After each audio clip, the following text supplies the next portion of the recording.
Hello everyone. This is your daily reminder that Russian government doesn't just not care about Ukrainian civilians, they also don't care about their own. CNN posted a big article about Russia's city of Belgorod, which is in the news quite a lot these days because it is very close to the Ukrainian border. It's like less than half an hour drive. So, they're talking about it turning into a ghost town and the air sirens going off regularly and so on and so forth. And I suggest that everybody pay attention to the second half of the article shown here as to why this is happening. Aside from the obvious that Russia attacked Ukraine, but along with another border city, Kursk, Belgorod is basically a staging point for Russian military. So, since it has an airport and a large railway station, it is regularly used to gather troops, gather equipment, gather supplies before shipping them to Ukraine. Also, because it is so close to the border, it is used to install launchers for the missiles and as a place to launch drones and for the airplanes to take off before they go to bomb Ukraine. So, over the last 2 years, Belgorod has turned rapidly into a legitimate military object. Ukrainians have been very careful to fire at valid military objects, storehouses, army barracks, air defense setups, the launchers, military airfields. However,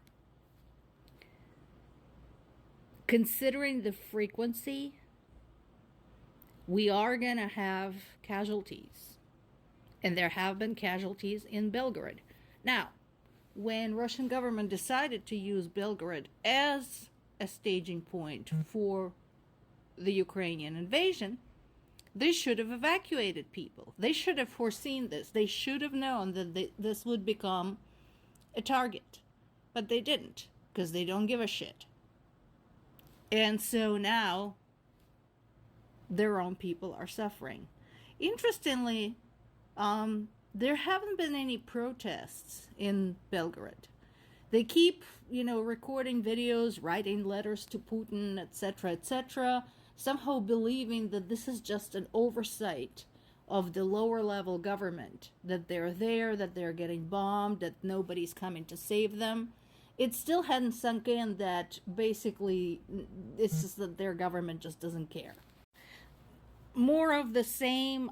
Associated Press and Guardian both posted a summary of Ukraine's operations with drones and missiles, primarily drones, since they've gotten so good at using the drones, especially with some precision attacks.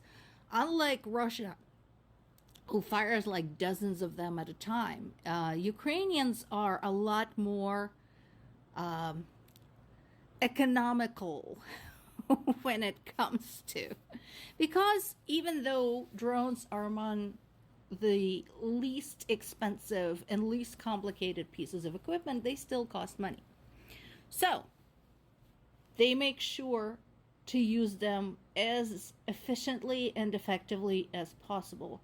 Case in point, yet another oil facility has been struck, and possibly more than one. There have been some eyewitness accounts of actually 2 of them located close by. Who does that? Burning. Now, Russia says that they had shot down the drones and the pieces falling started the fires.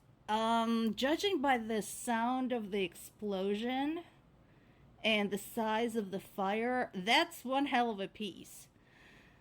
So I think they're lying. And in addition, more information is emerging about the airplane, the bomber that was shot down over the last couple of days. So it was actually shot down quite a distance from the territory controlled by Ukraine.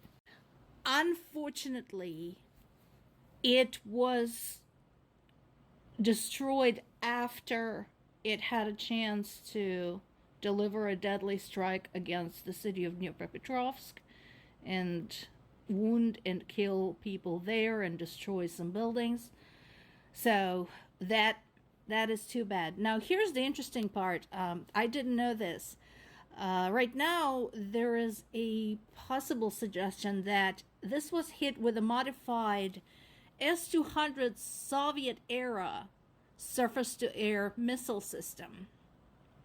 This has not been confirmed yet, but I think it's a good thing if Ukrainians can dust off and whip into action some old Soviet equipment.